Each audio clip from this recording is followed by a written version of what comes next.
오늘의 주요 뉴스입니다. 후쿠시마 원전 오염수가 방류되면서 수산물 안전에 대한 우려가 학교 급식 문제로 번지고 있습니다. 정부가 현장 점검에 나서며 안전성을 강조하고 있지만 시민단체들은 방사능 오염 우려가 있는 식품의 사용을 완전 금지해달라고 촉구했습니다. 비대면 진료 시범 사업의 계도 기간이 끝나면서 오늘부터는 지침을 어길 경우 제재가 내려집니다. 보건당국은 복지부 콜센터에 불법 비대면 진료 신고센터를 설치하고 지침을 위반한 사례가 발견되면 보험급여 청구액을 삭감하는 등으로 제재할 방침입니다. 국내 연구진이 먹는 양을 조절하지 않아도 체중을 줄일 수 있는 신약 물질을 개발했습니다. 뇌 속 별 모양의 세포를 이용해서 지방 대사를 조절하는 원리인데 실제 사람을 대상으로 한 임상시험도 진행 중입니다. 오늘부터 학교에서 수업을 방해하는 학생을 교실 밖으로 내보내거나 휴대전화를 압수할 수 있게 됩니다. 교사들은 학생이 생명이나 신체를 해칠 우려가 있는 경우 물리적으로 제지할 수 있고 주의를 준 뒤에도 문제 행동이 이어지면 휴대전화 등을 분리 보관할 수 있습니다. 앞으로 5년 동안 인공지능과 빅데이터 등 신기술 분야 인력이 크게 부족할 거란 전망이 나왔습니다. AI는 12,000여 명, 빅데이터는 19,000여 명의 인력이 모자랄 것으로 보이는데 특히 이들 분야에서는 숙련된 고급 인력이 부족할 거란 예상입니다.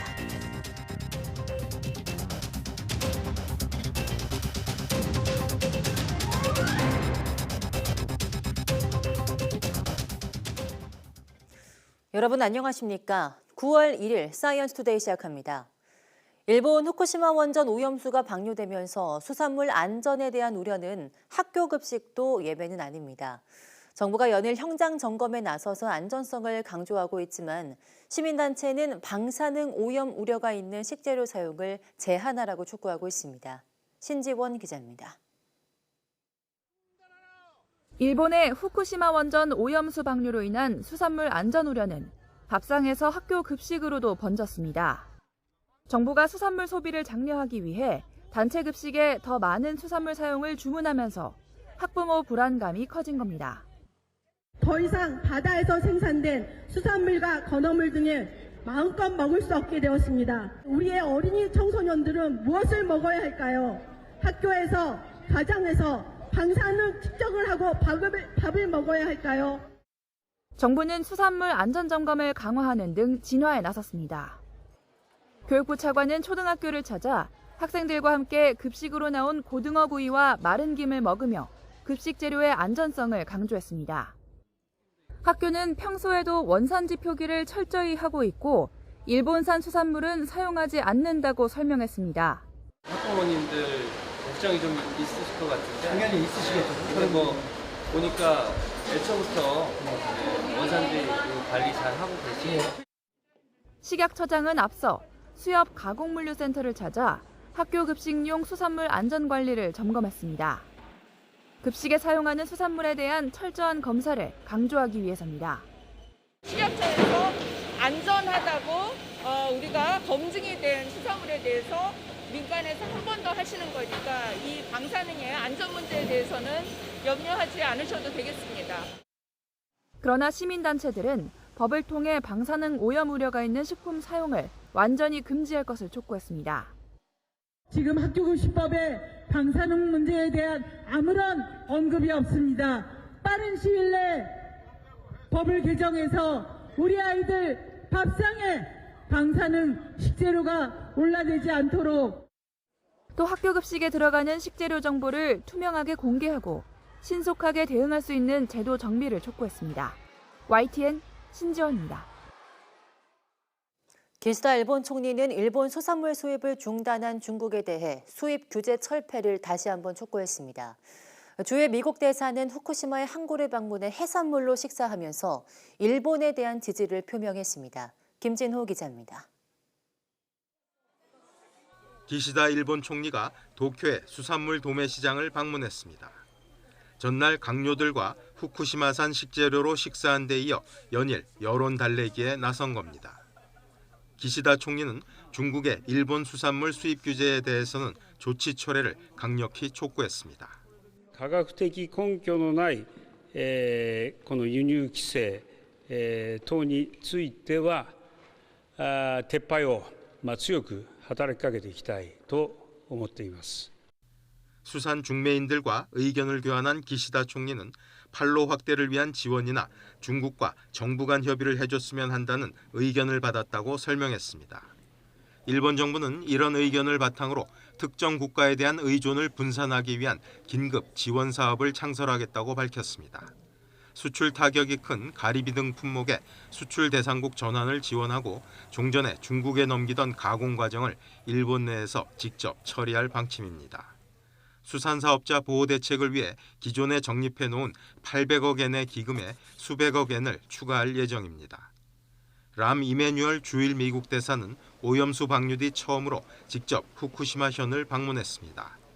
이메뉴얼 대사는 해안 도시인 소마시 항구를 둘러본 뒤 소마시장과 함께 후쿠시마에서 잡은 생선회를 곁들인 점심 식사를 했습니다. 이는 일본 정부와 현지 주민에게 연대를 표시하고 지지 입장을 표명한 것으로 풀이됩니다. 이메뉴얼 대사는 주일 미국 대사관 홈페이지에 올린 성명에서 과학과 투명성에 대한 일본의 흔들림 없는 책임은 최고의 모범이 된다며 반면 전면 수입 중단 결정을 한 중국을 강하게 비판했습니다. YTN 김진호입니다. 비대면 진료 시범사업 계도 기간이 어제로 끝나서 오늘부터는 지침을 어길 경우 제재가 내려집니다. 보건복지부는 오늘부터 복지부 콜센터 129에 불법 비대면 진료 신고센터를 설치하고 환자나 의료인, 약사 등이 비대면 진료 지침을 위반하는 사례에 대해서 신고를 받기로 했습니다. 또 지침을 위반하면 보험급여 청구액을 삭감하는 등 제재할 예정입니다. 비대면 진료 시범 사업은 의원급 의료기관 중심으로 해당 의료기관에서 동일 질환에 대해 추가 진료를 받는 재진 환자에 한해 실시됩니다. 만성질 환자의 경우 대면 진료를 받은 지 1년 이내, 그 밖의 질환은 30일 이내여야 비대면 진료를 받을 수 있습니다. 다만 의료기관이 없는 곳에서 거주하는 섬이나 벽지 거주자, 장기 요양 등급 판정을 받은 만 65세 이상 노인, 장애인 복지법상 등록 장애인, 격리 중인 감염병 확진 환자 등은 예외적으로 초진도 비대면 진료가 허용됩니다. 방글라데시를 방문한 한국인이 댕기열에 감염돼 현지에서 입원 치료를 받다 숨졌습니다. 질병관리청과 외교부는 사업 목적으로 방글라데시와 아프리카를 자주 방문한 한국인 A씨가 지난달 20일 댕기열 증상 발현 후 방글라데시 현지 병원에 입원해 치료받다가 이틀 뒤 숨졌다고 밝혔습니다. 댕기열은 댕기 바이러스에 감염된 모기에 물려 감염되는데 5일에서 7일 잠복기 후 발열과 두통, 오한, 근육통 등의 증상이 나타나는데 아직 효과적인 백신과 치료제가 없습니다. 특히 댕기열은 재감염 시 치명률이 급격하게 높아지므로 댕기열 감염력이 있거나 유행 지역에 자주 방문하는 경우에는 각별한 주의가 필요해 보입니다. 담배 제조사들을 상대로 소송을 벌이고 있는 국민건강보험공단이 흡연과 암 발생 사이의 개별적 인과관계 증거를 찾았다고 밝혔습니다. 건보공단은 세미나에서 지난 2020년 11월 담배 소송 1심에서 패소할 때 재판부가 지적한 개인의 흡연이 질병을 유발했을 개연성을 증명하기 위한 연구 결과를 발표했습니다. 발제자로 나선 가톨릭대 의대 이강숙 교수는 소송 때 제시한 환자 3,400여 명 가운데 생존한 고도 흡연자 30명을 대상으로 개인이 담배에 노출된 시기와 흡연 정도, 발병 시기 등을 심층 분석한 결과 흡연과 암 발병과의 인과관계가 있음을 확인했다고 밝혔습니다. 이 교수는 담배 회사가 발암 물질을 제조해 판매한 책임을 지게 해야 한다고 주장했습니다. 살찌는 음식을 많이 먹어도 유난히 살이 찌지 않는 사람들이 있습니다. 국내 연구진이 그 비밀을 밝혀내고 식사량 조절 없이도 체중을 감량하는 약을 개발해 임상시험에 들어갔습니다. 최소라 기자입니다. 고지방 사료를 먹고 살찐 생쥐입니다. 한눈에 봐도 일반 생쥐보다 몸집이 큽니다. 반면 똑같이 고지방 사료를 먹고 자랐지만 살이 찌지 않은 생쥐입니다. 무게를 재어보니 같은 사료를 먹은 쥐의 절반 정도로 가볍습니다. 국내 연구진이 개발한 신약을 하루 한 번 투여한 결과입니다. 약 35% 정도 감소하였습니다. 그리고 그것은 그냥 보통 일반 시기만 한 생쥐들의 체중과 비슷하였습니다. 연구진이 공략한 건 뇌 속의 비만 억제 스위치 가브라5.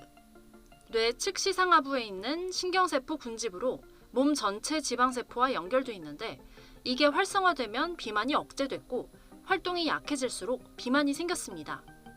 스위치 조절 기전을 살펴보니 뇌 속의 별 모양 세포가 분비하는 마오비 효소가 신경물질 가바를 합성해 스위치를 껐습니다.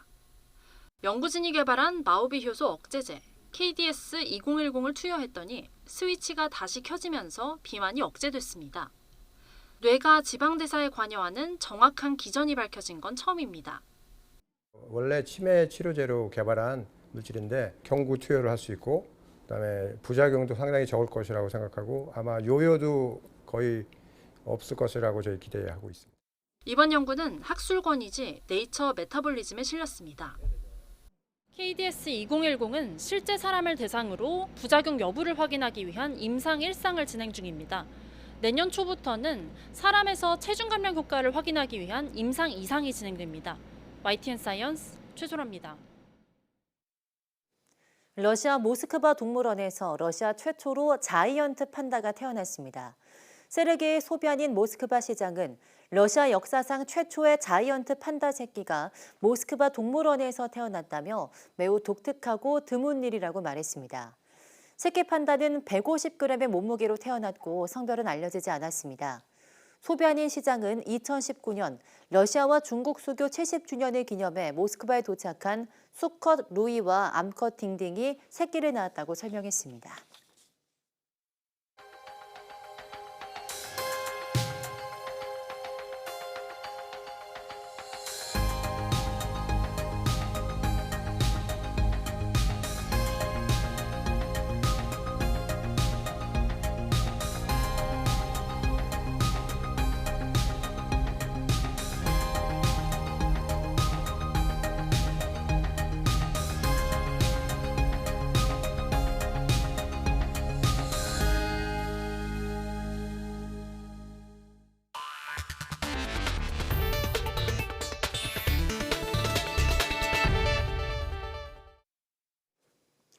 오늘부터 학교에서 수업 방해 학생을 교실 밖으로 내보내거나 휴대전화를 압수할 수 있게 됩니다. 교육부는 지난 18일부터 열흘간 접수된 관계기관 의견 727건을 검토한 뒤 최종 수정된 고시를 확정해 공포했다고 밝혔습니다. 특수교육 대상자에 대한 보호장구 착용에 인권침해 우려가 있다는 국가인권위원회의 권고에 따라 해당 조문이 삭제되고 수업방해 학생에 대해서 보호자 인계를 요청할 수 있도록 관련 조항이 수정됐습니다. 확정된 고시에 따라 전국 교사들은 오늘부터 학생이 생명이나 신체를 해칠 우려가 있는 경우 물리적으로 제지할 수 있고 2차례 이상 주의 조치 후 휴대전화 등 학생 소지품을 분리 보관할 수 있게 됩니다. 교육부는 이달 중 학생 생활지도 고시 유의사항과 사례 등을 담은 해설서를 각 학교 현장에 배포할 계획입니다. 앞으로 5년간 인공지능, 클라우드, 빅데이터, 나노 등 신기술 분야에서 인력 부족 문제를 겪을 거라는 전망이 나왔습니다. 고용노동부와 한국직업능력연구원은 어제 서울중구 직업능력심사평가원에서 개최된 제4차 신기술 인력수급 포럼을 통해서 AI, 클라우드, 빅데이터, 나노 등 신기술 분야의 2023년부터 2027년 인력 수급 전망을 발표했습니다. 발표에 따르면 빅데이터는 19,600명, 클라우드는 18,800명, AI는 12,800명, 나노는 8,400명의 인력이 모자랄 것으로 예상됩니다. 빅데이터와 AI의 경우 초중급 인력은 충분하지만 고급 인재가 모자랄 것으로 나타났고 클라우드와 나노 분야는 초, 중, 고급 인력 모두 부족할 것으로 전망됐습니다. 미국의 표적 제재를 받아온 중국 기업 화웨이가 최신 스마트폰을 선보였습니다. 첨단 분야 수출 통제를 주관하는 미국 상무장관의 방중 기간에 맞췄는데요. 그 속셈은 뭔지 베이징 강정규 특파원이 보도합니다. 화웨이가 최신 스마트폰을 깜짝 출시했습니다. 중국 SNS 웨이보에서 관련 해시태그 조회수가 9억 뷰에 달할 만큼 세간의 관심은 뜨거웠습니다. 미국의 표적 제재로 반도체 공급이 끊긴 지 4년 만에 5G 속도를 갖춘 신제품을 내놨기 때문입니다. 정확히 몇 세대 이동통신 기술이 적용됐는지, 반도체 칩은 뭘 썼는지 공개하지 않았지만 그래서 호기심은 더 커지고 있습니다. 不论手机的包装盒上都写着 5G 数字移动电话机，看看华为 Mate 60 Pro 的包装盒写的是什么？卫星移动终端可就不在制裁名单里了。 절묘한 타이밍도 화제입니다. 첨단 분야 수출 통제와 투자 제한 등을 주관하는 미국 상무장관의 방중 기간에 맞춘 겁니다. There is no room to negotiate when it comes to protecting Americans' national security, including protecting emerging technology. 지난해보다 3배나 뛰었다는 화웨이의 상반기 실적도 때마침 발표됐습니다. 연구개발비는 지난 10년간 180조 원에 육박합니다. 중국 관영지는 미국의 극단적 압박은 실패했다며 화웨이의 교훈이 워싱턴에 전달되길 바란다고 썼습니다. 它是打破美国封锁的一次标志性突破，那将是对美国用芯片技术遏制中国十分沉重的打击。 화웨이가 제재를 피해 곳곳에 비밀 반도체 공장을 세웠다는 말까지 나오는 가운데 미국은 AI 반도체 수출 규제를 중국에 이어 중동까지 확대했습니다. 베이징에서 YTN 강정규입니다. 중국 대형 시중은행들이 오늘부터 예금 금리를 인하한다고 현지 매체가 보도했습니다.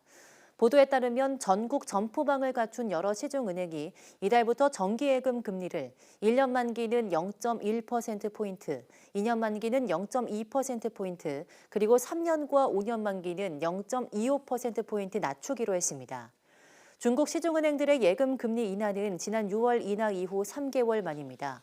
현재 시중은행들의 예금 금리는 1년 만기가 1.65%, 2년 만기는 2.05%이며 3년과 5년 만기는 각각 2.45%와 2.5%입니다. 예금 금리 인하는 은행들의 이자 마진이 축소된 데 따른 것이라고 현지 매체는 전했습니다.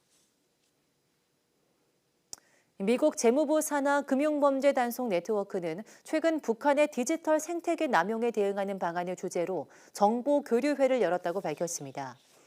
재무부는 북한이 불법 모기 프로그램에 자금을 대기 위해 가상자산을 계속해서 훔치고 세탁하고 있다며 북한의 사이버 범죄가 미국 금융체계에 중대한 위협이 되고 있다고 밝혔습니다. 이번 정보 교류회에서는 북한의 디지털 생태계 남용이 금융체계에 가하는 위협을 강조하고 북한의 불법 금융활동에 대응하기 위한 공조를 논의했습니다. 지난 7월 생산과 소비, 설비 투자가 모두 줄어서 반년 만에 트리플 감소를 기록했습니다. 승용차 판매가 개별 소비세 인하 종료 영향으로 줄어든 것이 큰 영향을 미쳤고 폭우로 외부 활동이 줄면서 소비도 감소했습니다. 보도에 오인석 기자입니다. 실물경제 3대 지표인 산업생산과 소매 판매, 설비 투자가 한 달 만에 일제히 뒷걸음질 쳤습니다. 트리플 감소는 지난 1월 이후 6개월 만입니다. 산업생산은 전달보다 0.7% 줄었습니다. 석 달 만에 감소로 돌아선 건데 제조업을 포함한 광공업 생산이 2.0% 줄었습니다. 반도체 생산은 5개월 만에 2.3% 감소했습니다.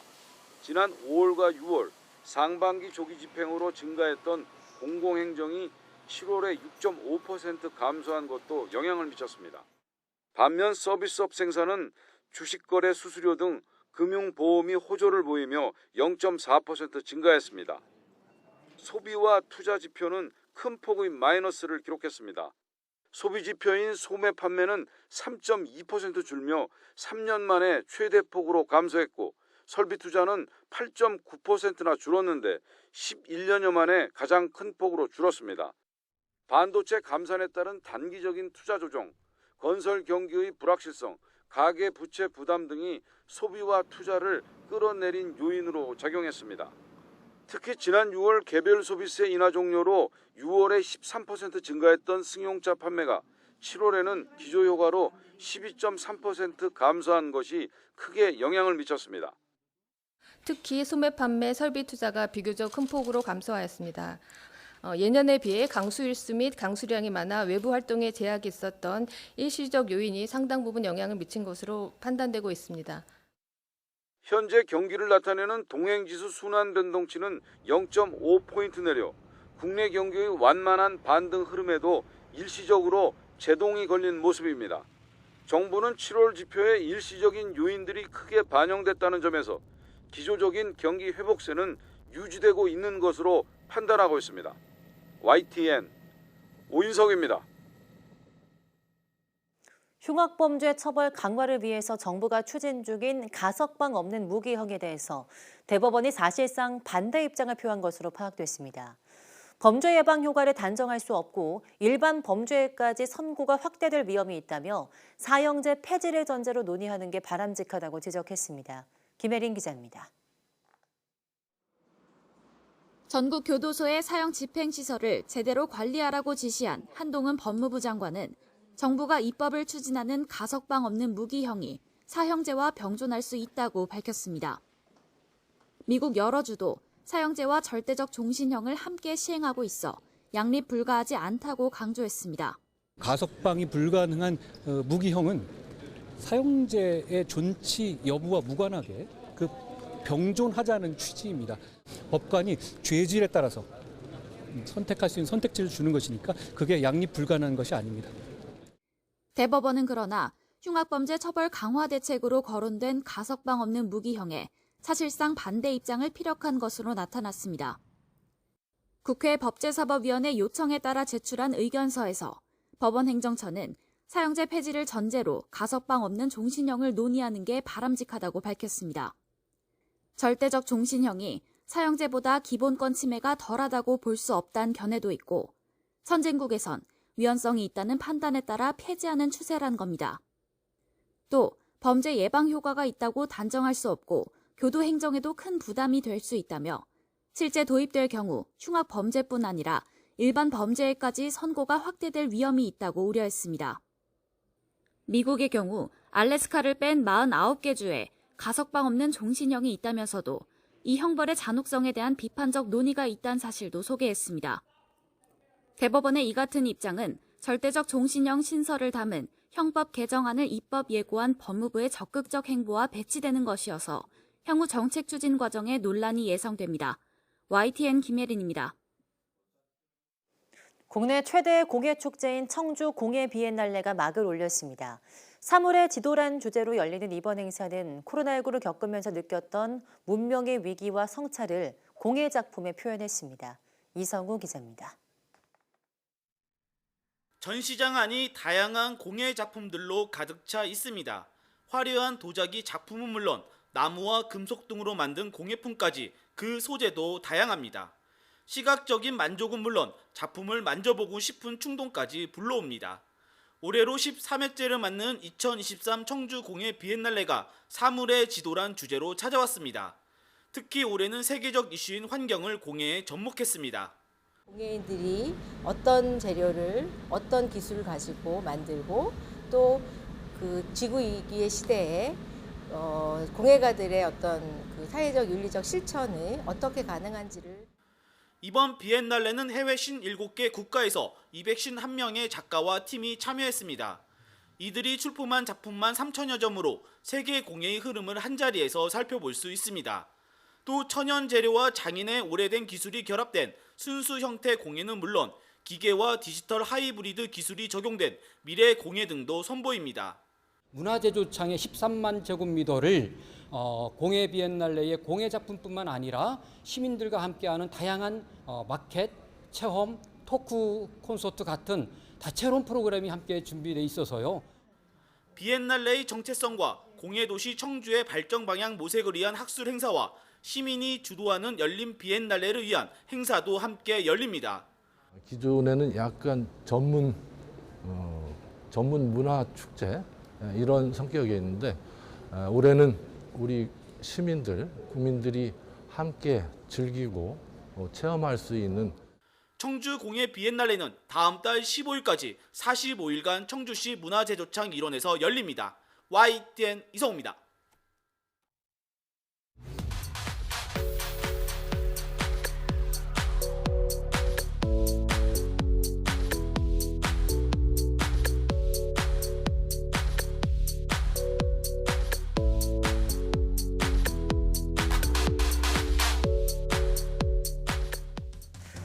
초상화는 사실화와는 달리 그림을 보는 사람에 따라 다양한 생각과 색다른 감동을 불러일으키곤 하는데요. 이런 초상화의 시작점에는 러시아의 화가 바실리 칸딘스키가 있었습니다. 오늘 오후 사이언스 투데이 사이언스 인 아트에서는 점선면으로 캔버스 위에 멋진 교향곡을 그려낸 초상회화의 아버지 바실리 칸딘스키에 대해 이야기 나눠보겠습니다. 많은 시청 바랍니다. 함께해 주신 여러분 고맙습니다.